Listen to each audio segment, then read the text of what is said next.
चलो guys Somnath kitchen में आप सबનું हार्दिक स्वागत છે। આજે આપણે બનાવવાના છે કુકી ક્રીમ આઈસ્ક્રીમ। તો મેં આ બે ઓરિયોના બિસ્કિટ લીધા હતા, એ આપણે ચોકલેટ બિસ્કિટ જ લેવાના છે। તો બે બિસ્કિટ લીધા હતા, તો એક બિસ્કિટ મેં આવી રીતે થોડા નાના નાના કટકા કરી નાખ્યા છે। અને આપણે હવે એને છે ને થોડુંક દૂધ લઈ અને પલાળી દઈશું।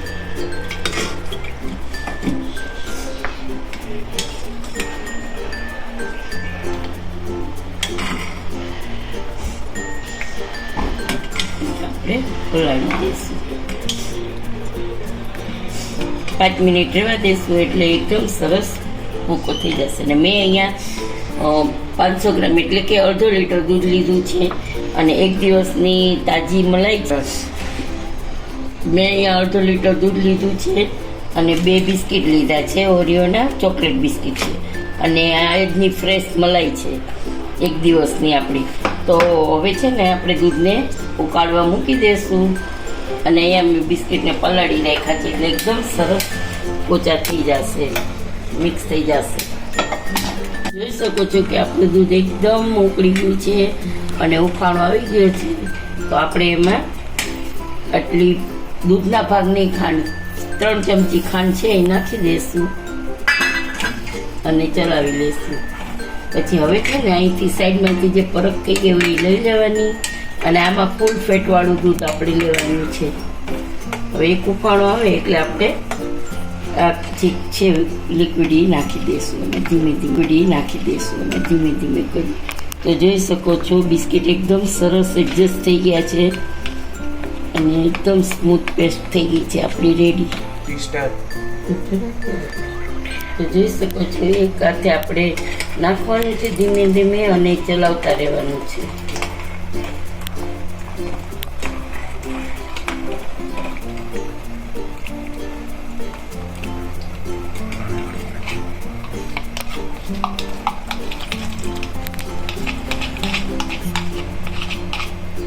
તો જોઈ શકો છો ગાઈઝ આપણું આ દૂધ છે ઉકળી ગયું છે। હવે એને આપણે એક ઠંડુ થઈ જાય એટલે એક ડબ્બામાં નાખી દઈશું અને એને સેમી સેટ થવા માટે રાખી દઈશું ફ્રીઝરમાં। પછી આપણે પાછું કાઢી અને પાછું મિક્સ કરશું, ત્યાં તમને બતાવશું આગળનો વિડીયો। તો જો ગાઈઝ આપણે એકદમ ઓલું આઈસ્ક્રીમને એકદમ પીસી લીધું છે મિક્સર જારમાં। હવે આપણે એને કાઢી લઈશું।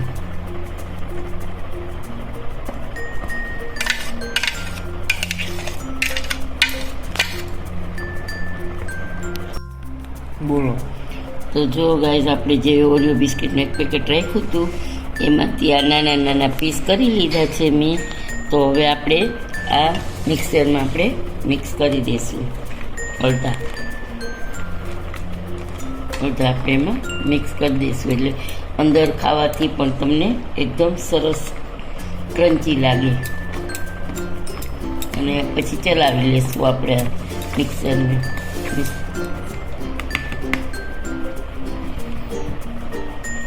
હવે છે ને આપણે ઉપરથી આવી રીતે નાખી દઈશું જેથી આઈસ્ક્રીમનો ટેક્સચર ઓર બી સરસ થઈ જશે। હવે આને આપણે ડે નાઇટ સુધી રાખવાનો છે આઈસ્ક્રીમ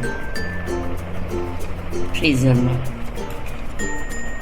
તો ચાલો આપણો આઈસ્ક્રીમ ડેઝ રેડી। તો જો ગાઈઝ આપણો આ આઈસ્ક્રીમ ઉપર રાખી દીધું છે, આપણે બધાએ બિસ્કિટ નાખી દીધા છે ઉપર અને તમે જોઈ શકો છો આપણે એરટાઈટ ડબ્બામાં એકદમ પેક કરી અને ફ્રીઝરમાં રાખશું। ડે નાઇટ સુધી રાખવાનો છે આપણે, સવાર સુધી। તો ચાલો તો જો ગાઈઝ આપણો આઈસ્ક્રીમ રેડી છે। ઓવરનાઇટ રાખ્યો તો હવે આપણે કાઢી લીધું છે બહાર। તો જોઈ શકો છો સરસ થઈ ગયું છે અને બરફની પરત કે એવું કાંઈ જ નથી, તો એકદમ સ્મૂથ આઈસ્ક્રીમ છે। તો આજનો વિડીયો તમને કેવો લાગ્યો તે જરૂરથી જણાવજો, સબસ્ક્રાઈબ કરજો, લાઈક કરજો, શેર કરજો અને કમેન્ટ કરીને જરૂરથી બતાવજો કે આ આઈસ્ક્રીમનો વિડીયો તમને કેવો લાગ્યો। જય શ્રી કૃષ્ણ।